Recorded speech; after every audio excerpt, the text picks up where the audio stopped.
Today we're diving into the topic, how to lead with courage and kindness. Whether you're growing a business from home or trying to lead a team while you're raising kids, this is the video you want to see. Stick around until the end. You're going to get some really great tips for how to become that leader that people really want to follow.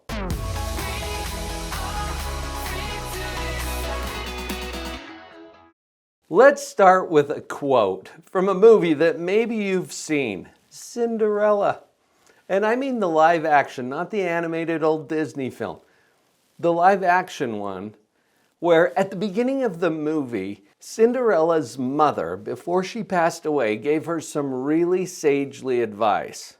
And what she said was this: have courage and be kind. I think both elements of that are essential to being the kind of leader that other people want to follow. Let's look at each of those elements. Courage, for example.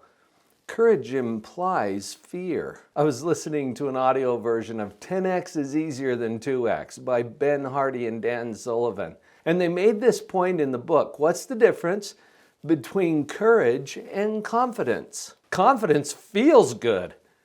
Courage does not. And that's why we admire people who have it.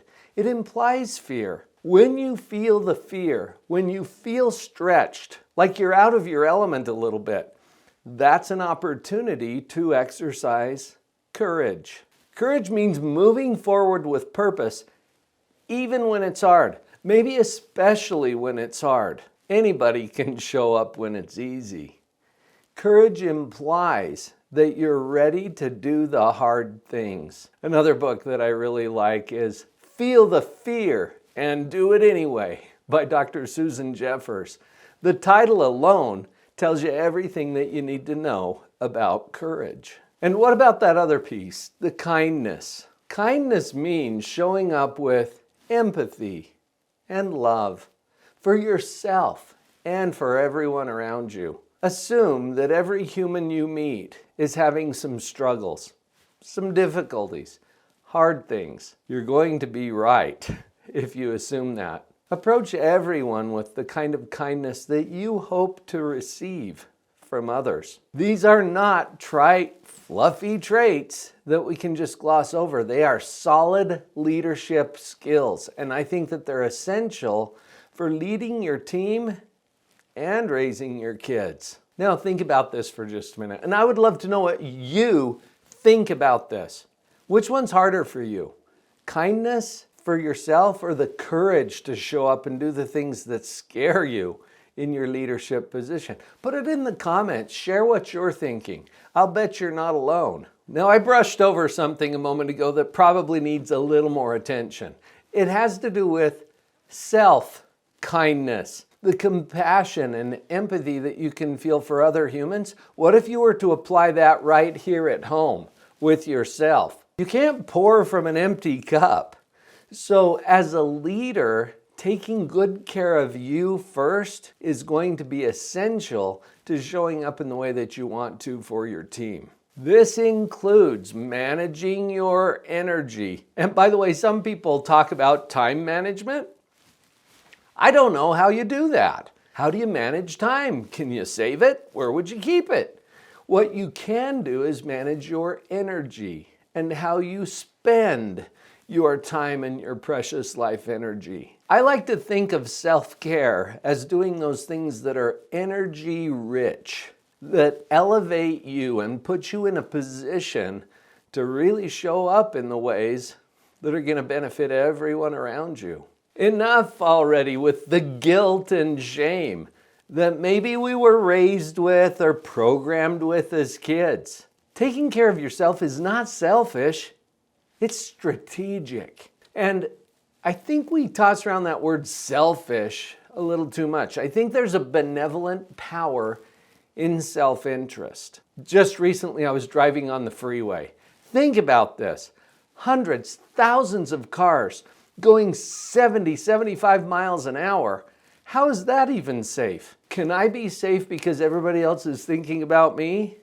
No, I'm actually safe because everybody else is taking care of themselves. And because we have an interest in taking care of ourselves, That makes the world a better place for everyone else. I think you're picking up on the fact that leadership starts internally. It's all about who you are.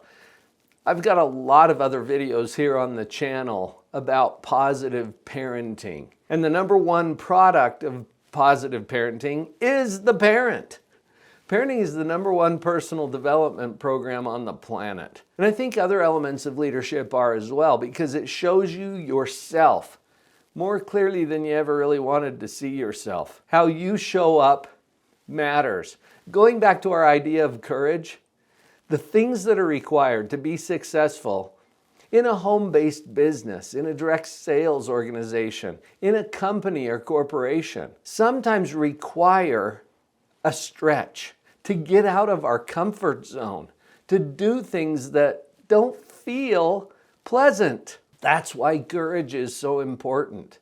As you model this within yourself, as you find the willingness to step up and do the things that are required, even when and especially when it's hard. That's how you model these attributes for the people that you lead. I was having lunch a few days ago with a leadership expert and a dear friend of mine, Mr. Art Coombs, who said this. He said, it's not about motivation. It's not about trying to motivate your team. In fact, true leadership is when you do the right things when you're not motivated. How do you practice the skills and the discipline to get yourself moving when you don't feel like it? This is a real key to leadership. And it's easier than you might think. We've found through research and clinical experience that the traits and attributes that are essential to effective leadership are trainable. You can learn them, you can practice them, and develop a skill. Just like if you wanted to play the guitar. You can choose to play the guitar, right? And then it's going to require some action. It's the same thing with leadership. You can choose to be that leader. And then you get to show up and put in the reps.